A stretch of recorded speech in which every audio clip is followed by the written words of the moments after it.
What's up, degenerates? It's halftime of TNF. Thankfully, we have a better game than we've had in weeks, but we get to break it up with a little bit of over underdogs. This is the show where we pick player props on Underdog Fantasies Pick'em. If you want to play along with us, use promo code nonsense for a nice little bonus. As per usual, I'm your host, Mason Cameron, at PFF_Mace on Twitter. And with me, as always, my partner in crime, Vishaal Gupta, at Vishaal_Gupta95. V, we were just talking about it. It's the best time of year. All the sports are going on. We have basketball. We got a little bit of football. We got baseball playoffs. It's good. How are you doing tonight? I'm doing great. This has been a much better game than we've seen the last couple of weeks, like you said, and I'm very happy to be seeing the resurgence of Kevin White after all these years. Our guy, first round pick from so long ago, finally playing well. It's great to see. Could you have ever thought you were going to say that name again? That is a blast from the past. It's crazy.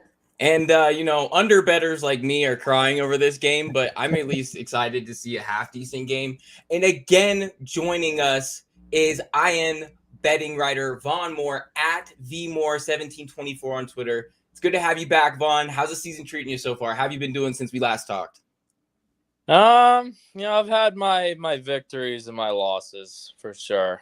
I've had a little bit of bad luck, a little bit of good luck. It's kind of how the seasons usually go, right? NFL seasons are very difficult. Yeah. Right. Yeah.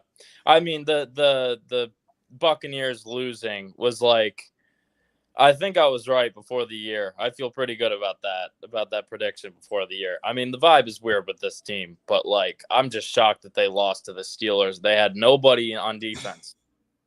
Yeah, we talked about that one last week. That one hurt us too. Yeah, it was a pretty hectic week last week. A lot of killer back-breaking plays, and we're gonna get into a couple of them of our picks from last week tomorrow when me and V go over our NFL versus piece. But then for tonight, we have our prop picks here, and we're actually gonna go over our records for the season. It's been a little bit of a choppy run for myself. I've had 4 bad beats, which is a killer, which is a backbreaker for me. You hate when you miss one by just a handful of yards, but that is the way it goes sometimes. But our guy V is, of course, still killing it at 13-5, still undefeated when he is playing with PickEm Insurance. So you guys need to go out there, get into our Discord through Patreon to get all of these picks and play them with insurance, and you're taking home money. The subscription pays for itself at that point. And if any of you guys don't know what PickEm Insurance is, it's a great new way to hedge your entry. When you turn insurance on your PickEm entry, your payouts are reduced just a little bit. But if you miss a couple picks or if you miss one pick on your card, you still win money. So we love to see that. And of course, business as usual, our locks are always coming in the back. Last year, I was the one who was hitting a lot of picks, and so me and V have kind of switched places this year. But at least our locks are staying steady as, just a complete dumpster fire as they usually go. Just fade the locks, follow everything else. Fade the locks, follow everything else. Even, if the smartest ones are probably mixing and matching our cards, that's what I would do anyway. But so, we're into the picks for the night. Vaughn, do you want to go ahead and get us started off here? Sure, let's do it. So Aaron Rodgers, even before I was looking for the specific player props, I already knew I was doing something Rodgers more than here. I knew it.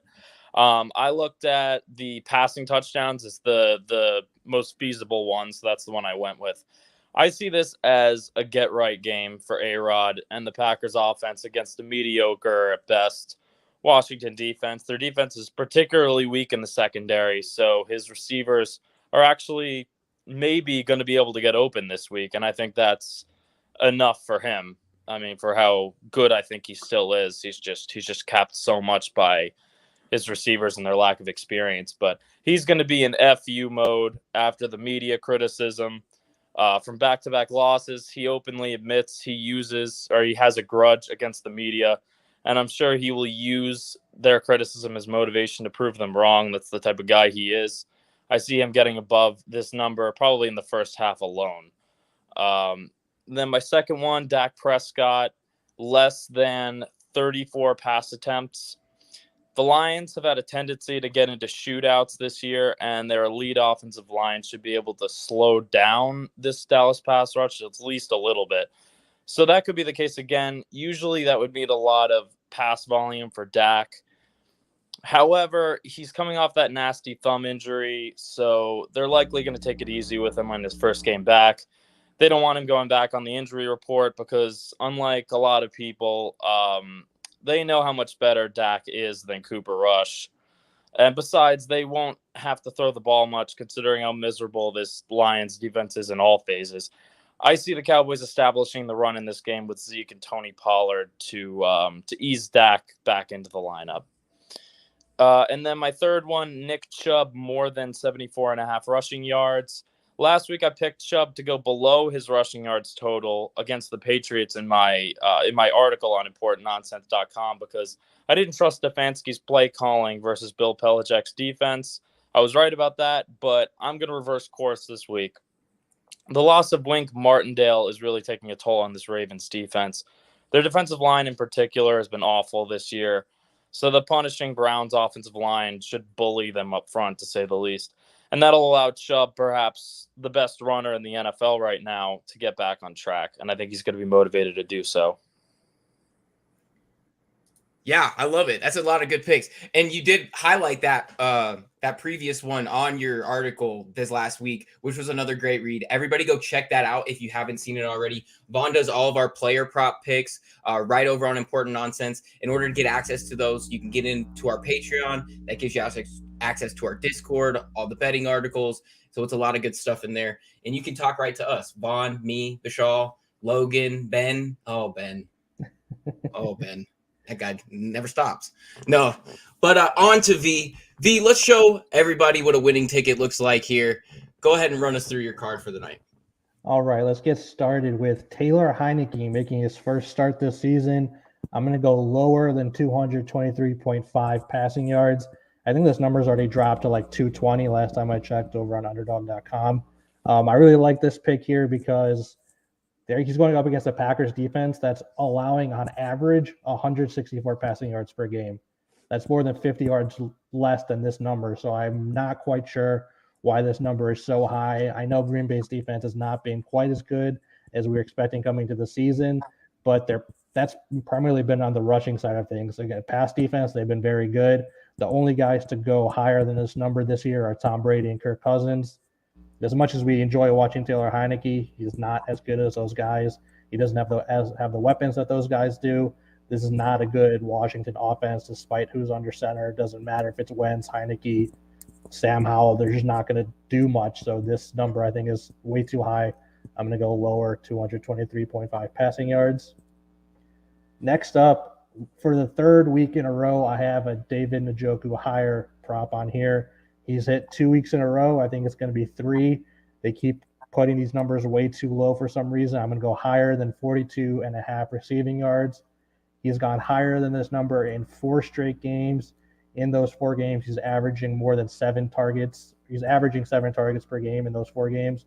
So he's just getting a ton of looks from Jacoby Brissett. Him and Amari Cooper are his top 2 options. And as long as he's getting that many looks, he should have no problem hitting this number and going probably above 50 to 60 every week. So I really like higher than 42.5 receiving yards.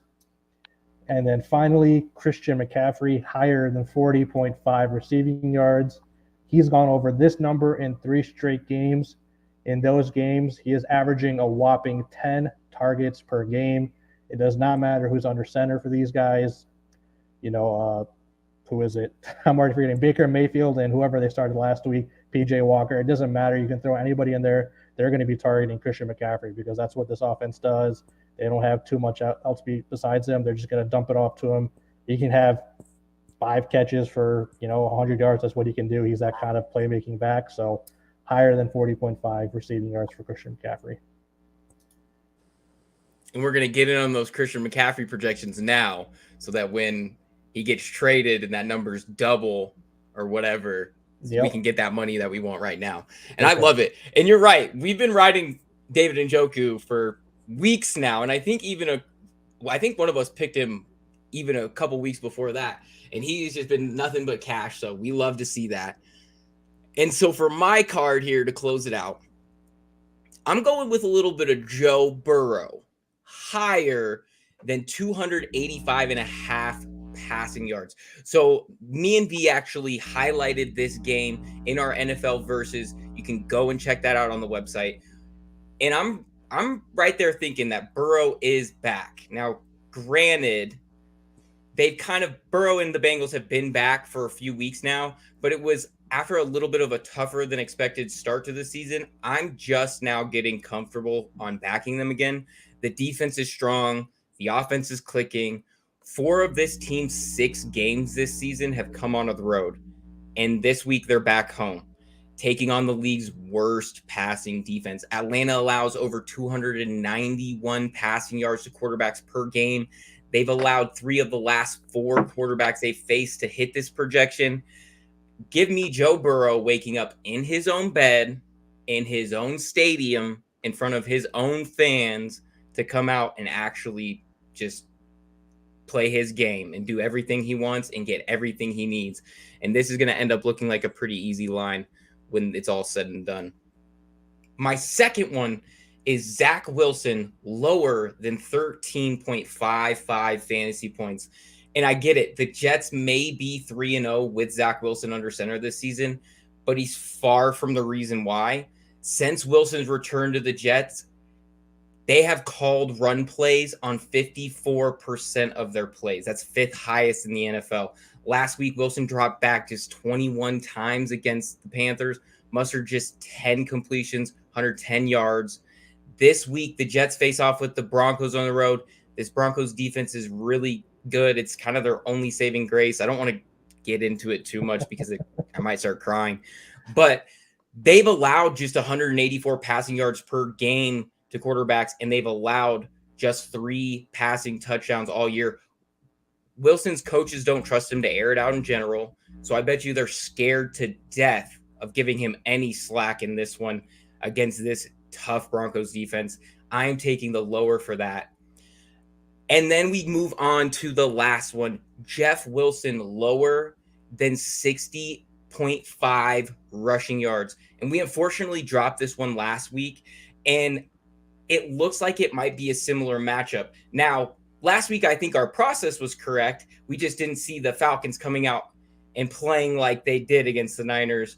Granted, with the injuries, it was still even a little bit bad. But we find ourselves on the other side this week. And I get it when you look at Wilson, his projection makes sense because he's continued to go over this every week. He's only missed this twice. But the crux of this evaluation comes from the Niners being so banged up on defense. Without that stout defense helping control the game, the Shanahan running game is hitting the skids. San Francisco fell behind early last week and made them abandon the run quickly. If they had trouble holding down this Falcons offense, I don't know that they're going to have a lot of luck with the Chiefs. I would take the lower here, and I just don't see a lot of opportunity to it. But that does it for the cards. Now we move on to the locks of the week. We were just joking earlier. Don't fade our locks of the week because they are good. The process is good, and we're going to hit this one right here. And Vaughn's going to help us do that, right, Vaughn? So why don't you start us off, Vaughn, with what your lock for this week is? My lock of the week is going to be my man Raj. Higher than 1.5 passing touchdowns. I think this number is really low just because he hasn't been producing as much as he normally does. But I think this week I got faith he's gonna bounce back. Hey, and I bet you he's hoping that trade deadline buzz around him getting a new receiver is true. Claypool, yeah. Lord knows that's the rumor. I don't. That's been I'll the believe rumor it when for I over see a decade, right? Yeah, that's been the rumor for a decade, right? Exactly. Right. We'll see what they do. So V, go ahead and give us your lock on this beautiful card of yours. All right. I think I mentioned it. Njoku has been hitting it for us recently. We haven't picked him as a lock, and I think that's been biting us in the butt. So let's go ahead and lock him up this week. higher than 42.5 receiving yards for David Njoku. I love it. We're going to ride the hot hand. Yep. Come on, David. We need it, buddy. We need this one.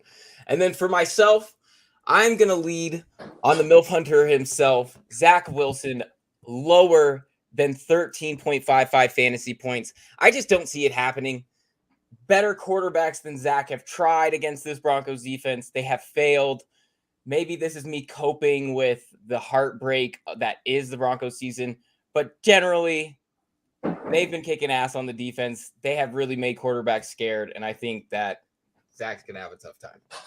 So that about does it. We'll let you guys all get back to the second half of the game. V, any parting words for the people at home? Nothing else. Join us again tomorrow night. We'll be covering the rest of the weekend slates tomorrow. It'll be a good time. That's all I got. And we love it. Vaughn, anything for the people before we leave? Excited to be back on the pod. Ready for this weekend.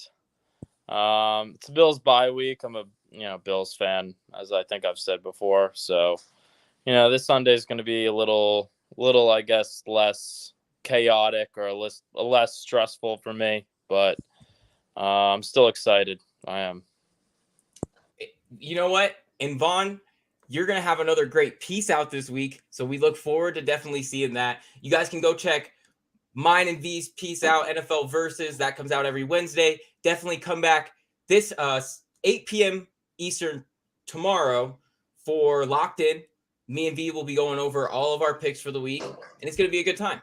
And until next time, keep up the nonsense and good luck, degenerates.